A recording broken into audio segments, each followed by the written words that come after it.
गंगाय मुनयोर्निमित्याश्च नमः। ओम शांति शांति शांति।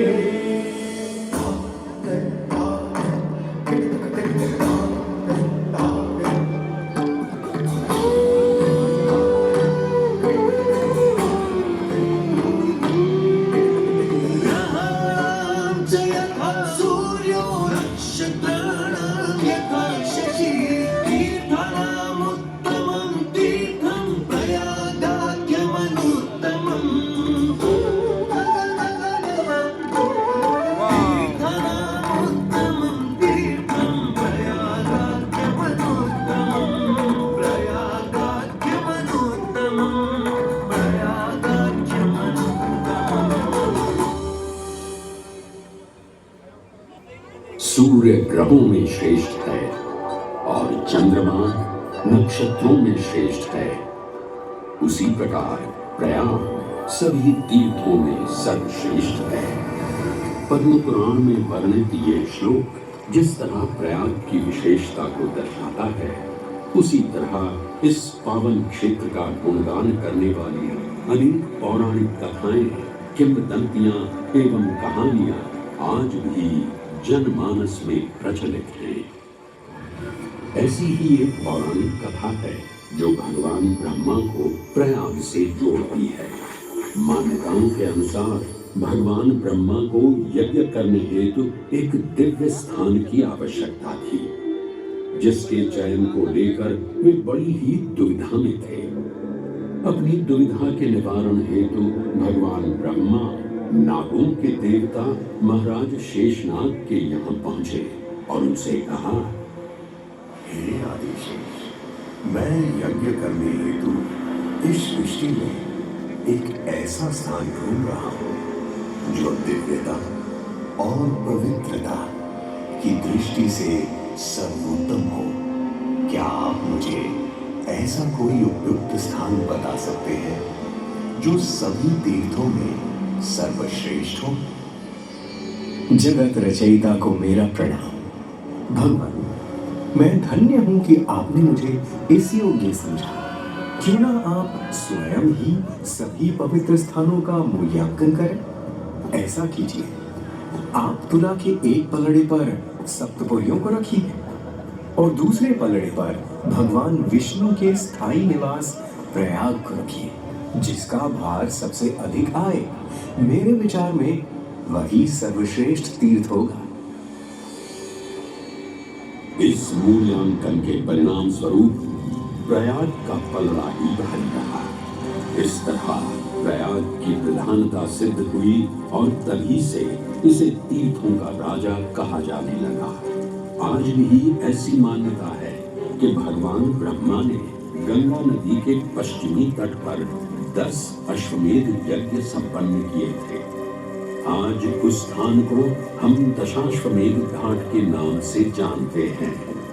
भगवान ब्रह्मा के अलावा इंद्रदेव, वरुण देव एवं सोमदेव ने भी प्रयाग क्षेत्र में ही भगवान विष्णु की आराधना करने हेतु यज्ञ किए थे, जिससे उन्हें भी श्री हरि का आशीर्वाद प्राप्त हुआ।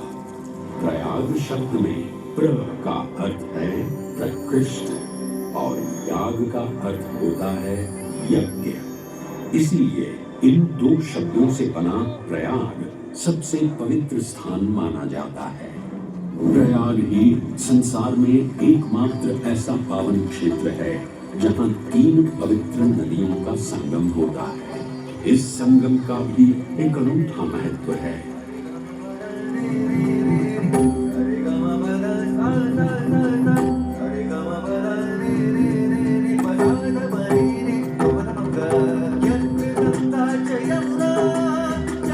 सरस्वती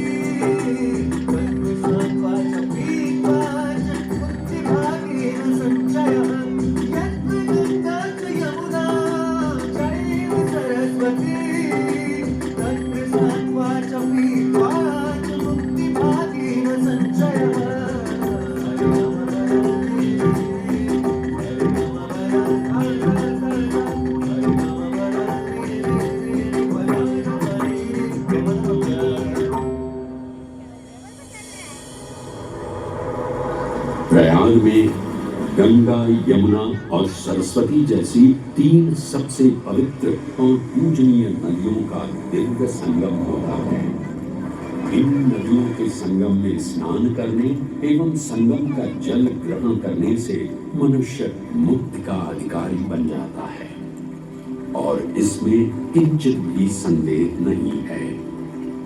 ब्रह्म पुराण में ब्रह्मा जी भी कहते हैं कि प्रयाग में सरस्वती जी अदृश्य रूप में आकर गंगा जी से मिलती हैं। इसलिए इस क्षेत्र को सरस्वती तीर्थ संगम भी कहा गया है। सरस्वती नदी के अदृश्य रूप से मिलने के पीछे भी एक पौराणिक कथा सुनने को मिलती है। ऐसा माना जाता है कि बद्रीनाथ क्षेत्र की गुफाओं में जब वेद व्यास जी भगवान गणेश को महाभारत की कथा सुना रहे थे, तब उस क्षण सरस्वती जी हिम शिखरों से टकराते हुए अपना मार्ग बनाती हुई बड़ी ही तीव्र गति से बह रही थी। सरस्वती नदी के इस तेज बहाव से उत्पन्न होने वाली तेज ध्वनि वेद व्यास जी का ध्यान भंग कर रही थी। इसलिए महर्षि वेद व्यास जी ने सरस्वती जी से वेद और ध्वनि को कम करने का आग्रह किया, परंतु उनके अनुरोध उपरांत भी जब सरस्वती नदी के वेग एवं ध्वनि में कोई कमी नहीं हुई, तो उन्होंने क्रोधित होकर सरस्वती जी को श्राप दे दिया और कहा कि वे अब धरती के भीतर यानी कि पाताल लोक में रहेंगी। तब से ये माना जाता है कि हिम शिखरों से उद्गमित हुई सरस्वती नदी उत्तराखंड के माना गांव से आगे अपने अदृश्य रूप में प्रवाहित होती है। आगे चलकर यही अदृश्य रूपी मां सरस्वती प्रयागराज में गंगा एवं यमुना नदी से मिलकर त्रिवेणी संगम को पूर्ण करती है। ये प्रयाग नगरी पवित्रता का उद्गम है, जिसके अंश हमें वेदों एवं पुराणों में भी मिलते हैं, जिनमें वर्णित है सुरों असुरों द्वारा हुआ समुद्र मंथन। अमृत प्राप्ति के लिए सुरों और असुरों ने एकजुट होकर क्षीर सागर का मंथन किया, जिसके संदर्भ में पुराणों में विभिन्न कथाएं देखने को मिलती हैं। उन्हीं कथाओं में एक कथा महर्षि दुर्वासा और इंद्रदेव से संबंधित है। इस कथा के अनुसार ऋषि दुर्वासा ने इंद्रदेव से प्रसन्न हो उन्हें पारिजात पुष्पों की एक दिव्य माला भेंट की, जिसे इंद्रदेव ने साधारण पुष्पों की माला समझ स्वयं धारण न कर उसे अपने वाहक गजराज ऐरावत के मस्तक पर रख दिया। पल भर में गजराज ने वो माला धरा पर गिरा उसे अपने पैरों तले रौंद दिया। ऋषि दुर्वासा से ये अपमान सहन न हुआ और उसी क्षण क्रोधित हो उन्होंने इंद्रदेव को श्राप दे दिया। हे अहंकारी इंद्र, तेरा इतना दुस्साहस कि तूने मेरा अपमान किया। जिस वैभव एवं शौर्य पर तू इतरा रहा है, क्षण भर में ही तेरा ये वैभव, प्रतिष्ठा, शक्तियां सब नष्ट हो जाएंगी। मैं अत्रि पुत्र दुर्वासा समस्त देवगणों को श्रीहीन होने का श्राप देता हूं।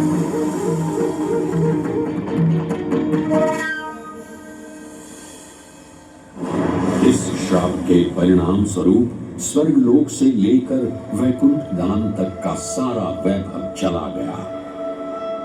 जहां स्वर्गलोक में सभी देवता अपना वैभव एवं शक्तियां खो चुके थे, वहीं वैकुंठ धाम में मां लक्ष्मी भी क्षीर सागर की गहराइयों में चली गई। उनके जाते ही सृष्टि का संतुलन बिगड़ने लगा एवं असुर राजा बलि ने तीनों लोक अपने अधीन कर लिए। ये सब देखकर सभी देवतागण अपने श्राप के निवारण हेतु भगवान विष्णु की शरण में जा पहुंचे और कहने लगे, हे पालनहार, हे स्वामी, अब आप ही हमें इस श्राप से मुक्त होने का मार्ग बता सकते हैं, अन्यथा हम अपनी शक्तियों से सदैव वंचित ही रहेंगे और युद्ध में कभी भी असुरों का सामना नहीं कर पाएंगे। हे देवराज, ऋषि दुर्वासा के श्राप से सभी देवतागण जीवन मृत्यु के काल चक्र में बंध चुके हैं। इस काल चक्र एवं श्राप से मुक्त होने के लिए अब केवल एक ही मार्ग शेष है और वो है समुद्र मंथन। इस समुद्र मंथन से निकलने वाली रत्न ही आपके खोए हुए यश, वैभव और कीर्ति को पुनः स्थापित करेंगे। परंतु आपको इस मंथन के लिए असुरों के बल की भी आवश्यकता होगी, क्योंकि उनके बिना यह समुद्र मंथन संभव नहीं है। जैसी आपकी आज्ञा प्रभु, हम असुरों के साथ समुद्र मंथन करने के लिए तैयार हैं। देवताओं और असुरों ने एक मत होकर क्षीर सागर का मंथन करना स्वीकार किया। जहां मंदार पर्वत मथनी के रूप में आए तो वहीं वासुकी नाग को नेति की भूमिका मिली।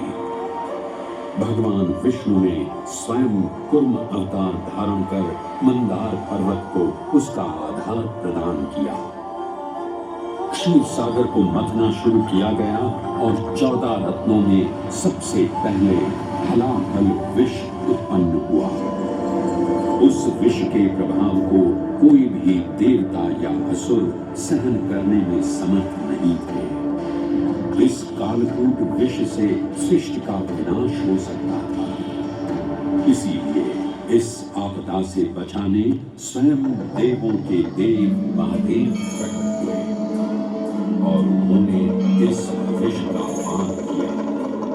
ये सब देख मां पार्वती ने विष को भगवान शिव के कंठ तक ही रोक दिया। इस कालकूट विष के प्रभाव से महादेव का कंठ नीला पड़ गया और तभी से उन्हें नीलकंठ के नाम से भी जाना जाने लगा।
हलाहल के पश्चात समुद्र की गहराइयों से मां लक्ष्मी का आगमन हुआ, जिन्हें भगवान विष्णु ने वर्ण करके अपनी अर्धांगिनी बना लिया।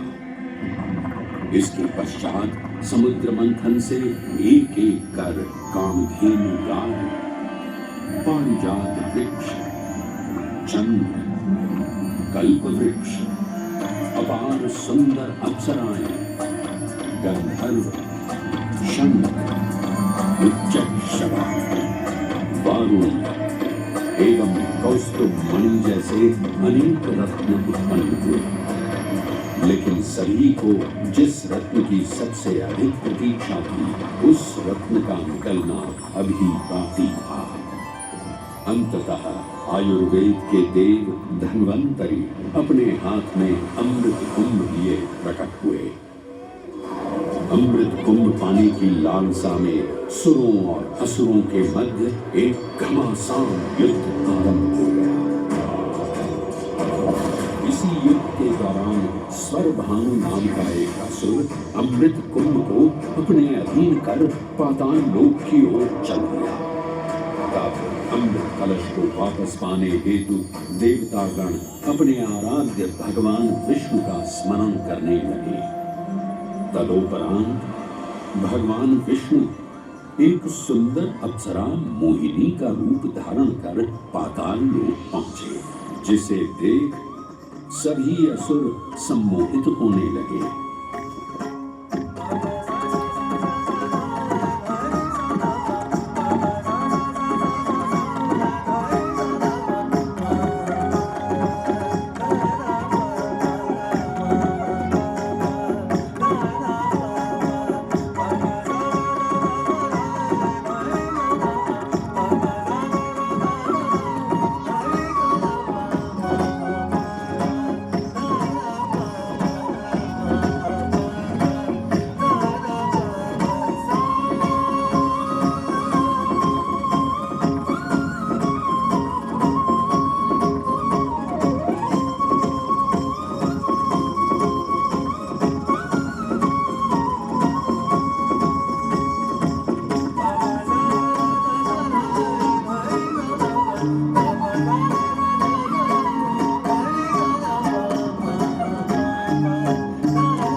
ये सुंदर अप्सरा कौन है?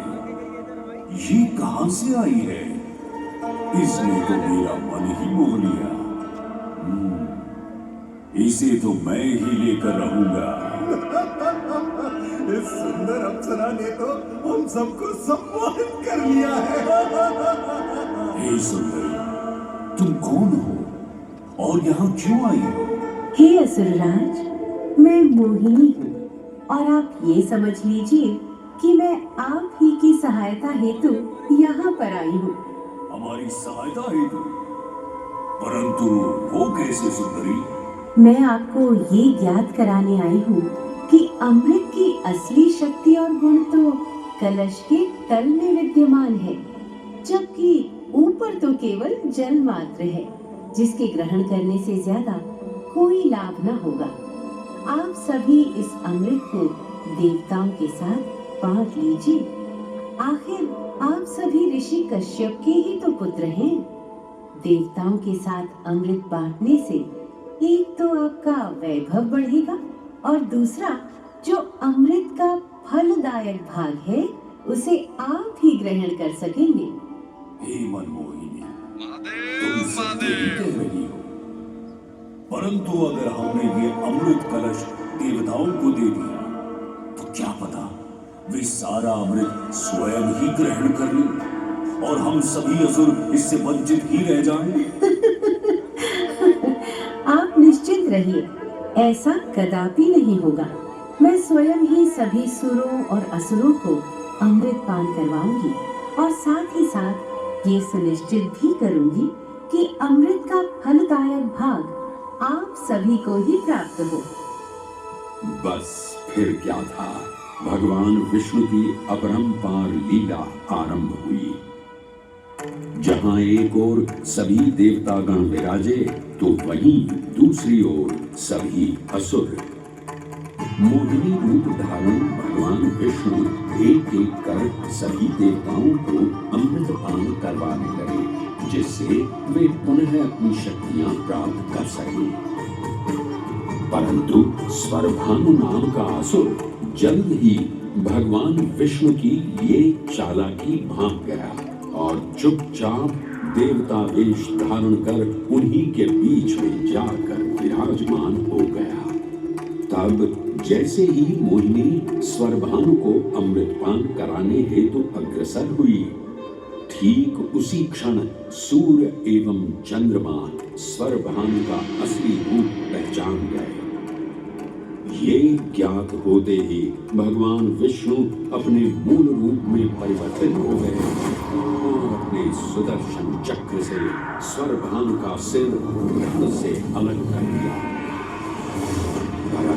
तब तक अमृत की 2 बूंदें स्वरभानु के कंठ से उतर चुकी थी जिसके चलते वो अमरत्व प्राप्त कर चुका था।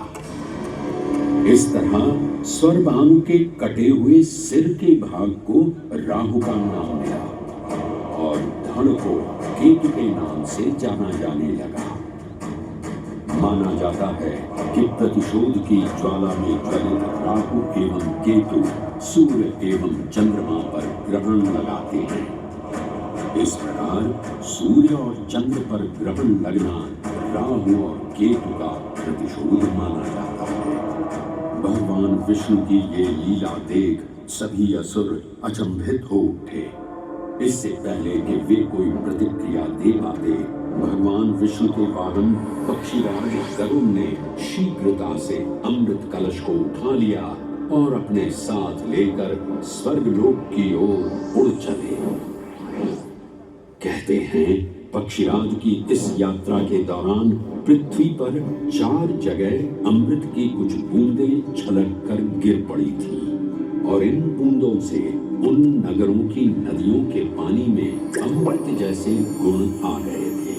वे 4 स्थान हरिद्वार, प्रयाग, उज्जैन एवं नासिक हैं और यही कारण है कि इन 4 नगरों में कुंभ का पर्व मनाया जाता है। ऐसी भी मान्यता है कि एक दिव्य दिवस एक सांसारिक वर्ष के बराबर होता है और पक्षीराज गरुड़ की यात्रा में 12 दिन लगे थे।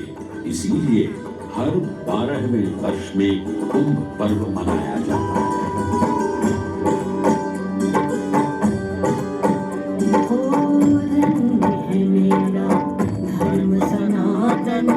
अमृत यहाँ की जलधारा, धन्य है मेरा धर्म सनातन। अमृत यहाँ की जलधारा, भक्त जनों का हुआ समागम, खुशियों का जय जयकारा, खुशियों का जय जयकारा। गंगा यमुना सरस्वती का संगम, तीनों में समाया सृष्टि का राग, सृष्टि का राग। त्रिवेणी नहाए जो पाए वो मुक्ति, हर एक बूंद यहाँ ईश्वर का परा, ईश्वर का परा। रोशन है धरती और गगन, रोशन हर एक कुटुंब है। कुंभ है महाकुंभ है, कुंभ है महाकुंभ है। कुंभ है महाकुंभ है, कुंभ है महाकुंभ है। ओ गंगा की तरह जीवन को पावन करता कुंभ है, महाकुंभ है। संगम देवों की महिमा का गुणगान करता कुंभ है, महाकुंभ है, महाकुंभ है। महाकुंभ है।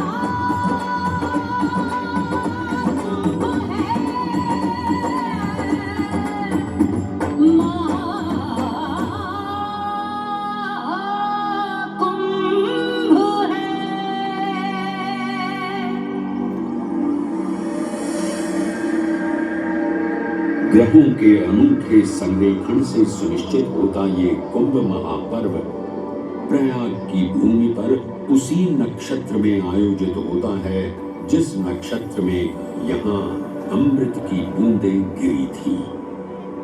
गणनाओं के अनुसार जब बृहस्पति वृषभ राशि में और सूर्य चंद्रमा मकर राशि चक्र में प्रवेश करते हैं तब प्रयागराज में कुंभ पर्व आयोजित किया जाता है।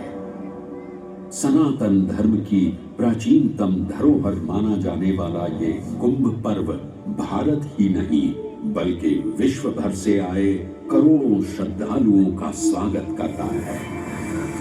कुंभ पर्व केवल एक पर्व ही नहीं बल्कि एक तीर्थ का अवसर भी है जहां लाखों करोड़ों श्रद्धालु कल्पवास के नियमों का पालन करते हैं। पौष पूर्णिमा से लेकर माघ पूर्णिमा तक चलने वाले कल्पवास के दौरान तीर्थालु सांसारिक सुखों को त्याग कर तपस्वी संतों की तरह कुटिया में रहते हैं। उनकी दिनचर्या ब्रह्म मुहूर्त में गंगा स्नान से शुरू हो संध्या वंदना और भजन कीर्तन जैसे आध्यात्मिक कार्यों के साथ रात्रि तक समाप्त होती है। श्रद्धालु दिन में केवल एक ही बार भोजन ग्रहण कर मानसिक रूप से धैर्य, अहिंसा और भक्ति भाव में लिप्त रहते हैं। ऐसी मान्यता है कि जो कल्पवासी मोक्ष की अभिलाषा लिए कुंभ पर्व में कल्पवास के नियमों का पालन करते हैं, उन्हें मोक्ष अवश्य ही प्राप्त होता है। पारंपरिक रूप से इस आध्यात्मिक पर्व की औपचारिक शुरुआत का श्रेय 8वीं शताब्दी के हिंदू दार्शनिक और संत आदि शंकराचार्य को दिया जाता है। उन्होंने न केवल 4 पवित्र मठों पुरी, श्रृंगेरी, द्वारका और बद्रीनाथ की स्थापना की थी, बल्कि सन्यासी परंपरा को जीवित रखने हेतु 10 नाम सन्यासी व्यवस्था का गठन भी किया था, जिसके अंतर्गत निर्वाणी, अटल, निरंजनी, आनंद, जूना, आवाहन और अग्निसात नामक 7 अखाड़े निर्मित हुए। आदि शंकराचार्य का उद्देश्य शास्त्रों के ज्ञान को आपस में साझा कर सनातन धर्म के दार्शनिक आधारों को सुदृढ़ और परिपक्व करना था। अतः धर्म की सभी शाखाओं को संगठित रखने हेतु आदि शंकराचार्य ने प्रयाग की भूमि पर कुंभ पर्व को पुनः आयोजित किया। आज के इस दौर में कुंभ पर्व की महत्ता का अनुमान इसी बात से लगाया जा सकता है कि यूनेस्को द्वारा मानवता की अमूर्त सांस्कृतिक विरासत की प्रतिनिधि सूची में इस पर्व को शामिल किया गया है।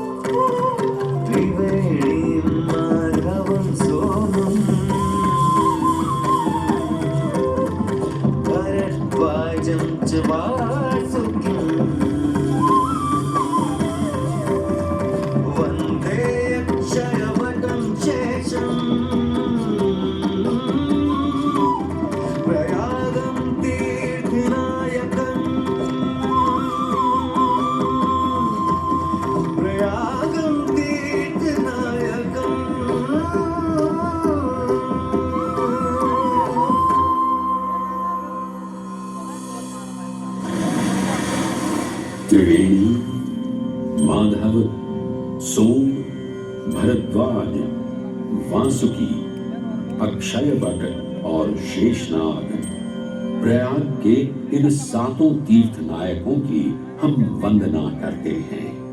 परंतु उक्त 7 तीर्थ नायकों में वेणी माधव का ही प्रमुख स्थान है। त्रिवेणी संगम में स्नान के साथ साथ श्रद्धालु वेणी माधव मंदिर में दर्शन कर भगवान विष्णु का आशीर्वाद भी प्राप्त करते हैं। मान्यताओं के अनुसार वेणी माधव इलाहाबाद किले के परिसर में स्थित पातालपुरी मंदिर में एक पवित्र अक्षयवट वृक्ष के पत्तों पर एक बालक के रूप में विश्राम करते हैं। पौराणिक कथाओं के अनुसार अक्षयवट एक शाश्वत वृक्ष है जो भगवान विष्णु का स्थायी निवास है, जहां से वे सृष्टि का पुनः निर्माण करते हैं। त्रेता युग में भी अक्षयवट वृक्ष का उल्लेख देखने को मिलता है। कहा जाता है कि भगवान श्री राम, माता सीता एवं अनुज लक्ष्मण अपने वनवास काल में इस स्थान पर आए थे। वैसे तो भगवान श्री राम का वनवास प्रयाग में श्रृंगी ऋषि को समर्पित श्रृंगवेरपुर धाम से आरंभ होता है। ये वही स्थान है जहां निषाद राज गुह ने भगवान श्री राम, माता सीता और अनुज लक्ष्मण को गंगा पार जाने के लिए सहायता प्रदान की थी। श्रृंगवेरपुर से प्रभु श्री राम ऋषि भरद्वाज के आश्रम पहुंचे थे। भरद्वाज मुनि बसहि प्रयागा, गोस्वामी तुलसीदास जी ने रामचरितमानस में ऋषि भरद्वाज का निवास स्थान प्रयागराज ही बताया है। ऋषि भरद्वाज से त्रिवेणी संगम की महिमा सुन प्रभु श्री राम, माता सीता और अनुज लक्ष्मण त्रिवेणी संगम में स्नान कर तीनों नदियों का आशीर्वाद प्राप्त करते हैं। इसी कड़ी में एक प्रचलित कथा के अनुसार संगम तट पर ही माता सीता ने प्रभु श्री राम से महादेव और परम शक्ति मां पार्वती की आराधना करने की अपनी मनोकामना को व्यक्त किया था, जिसके उपरांत प्रभु श्री राम ने यमुना तट पर भगवान भोलेनाथ और मां पार्वती को समर्पित एक मंदिर का निर्माण करवाया था, जिसे आज हम मनकामेश्वर मंदिर के नाम से भी जानते हैं। त्रेता युग में स्वयं प्रभु श्री राम ने माता सीता के साथ इसी मंदिर में भगवान शिव एवं मां पार्वती की पूजा अर्चना कर उनसे आशीर्वाद प्राप्त किया था। महादेव के इस प्राचीन मंदिर से अगर थोड़ा आगे चले तो उन्हीं के अंशावतार पवन पुत्र हनुमान जी का मंदिर भी विद्यमान है। जय जय महाबली हनुमान, महावीर हनुमान, पवन पुत्र हनुमान।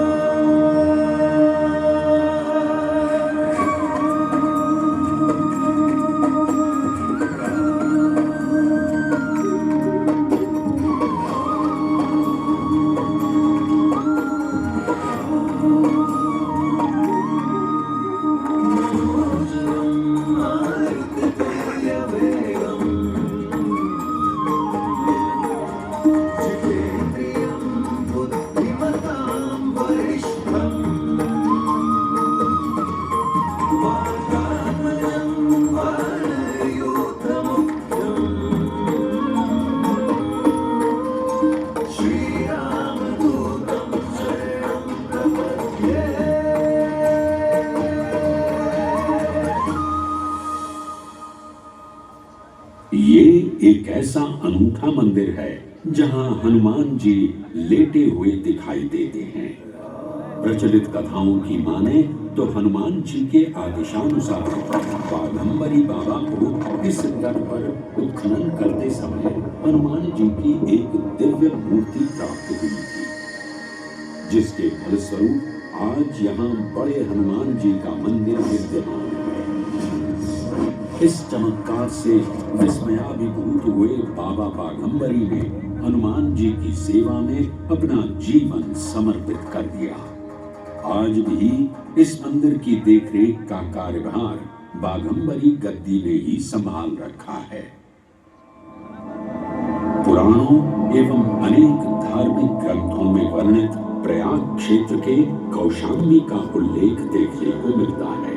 कौशाम्बी प्राचीन भारतीय वत्स महाजनपद की राजधानी थी। गौतम बुद्ध ने अपने तपस्वी जीवन के 6ठे और 9वें वर्ष यहीं बिताए और अपने अनुयायियों को कई महत्वपूर्ण धर्मोपदेश भी दिए। बौद्ध धर्म से अगर जैन परंपरा की ओर चलें तो ऐसी मान्यताएं आज भी प्रचलित हैं कि प्राचीन तीर्थंकर ऋषभदेव ने भी वत्स देश में ही ज्ञान प्राप्त किया था। इसके अलावा 6ठे जैन तीर्थंकर पद्म प्रभु का जन्म इक्ष्वाकु वंश में राजा श्रीधर और रानी सुसीमा देवी के घर कौशाम्बी में ही हुआ था। यहाँ तक कि मगध सम्राट अशोक ने भी अपनी शाही देखभाल के लिए इसे अपनी उपराजधानी बनाया था। तथ्यों को टटोलें तो अशोक की लाट आज भी इस क्षेत्र में देखने को मिलती है। धार्मिक विविधता से परिपूर्ण प्रयाग क्षेत्र एक ऐसा अनूठा क्षेत्र है जहां ज्ञान का प्रकाश फैलाने सिख गुरु भी पधारे हैं। प्रयागराज के अहियापुर में स्थित गुरुद्वारा पक्की संगत साहिब इसी की एक बेजोड़ निशानी है। माना जाता है कि श्री गुरु तेग बहादुर जी अपनी यात्रा के दौरान 6 महीने इसी स्थान पर रुके थे। यहाँ वे प्रार्थना और ध्यान करते थे, इसलिए इसे तप स्थान भी कहा गया है। ये कहना गलत नहीं होगा कि त्रिवेणी संगम के तट पर गुरुओं और संतों की शिक्षाओं का अनोखा समावेश है। ये गुरुद्वारा पक्की संगत साहिब इलाहाबाद या इलाहाबाद के नाम से कुछ समय के लिए चर्चित ये प्रयागराज आज भी जीवंत है। धर्म और संस्कृति का अनूठा इतिहास संजोए हुए तीर्थराज प्रयागराज में वेणी माधव, शिव और शक्ति के विभिन्न स्वरूप आज भी विद्यमान हैं, जो इस पावन क्षेत्र को अद्वितीय बनाते हैं। प्रयागराज की इतनी विशाल पृष्ठभूमि समझने के बाद लगता है कि ये कहना कभी गलत नहीं होगा कि प्रयागराज सिर्फ एक शहर नहीं, बल्कि अपने अंदर दैवीयता, विविधता और धार्मिकता को संजोए हमारा पूर्ण गौरवशाली इतिहास है।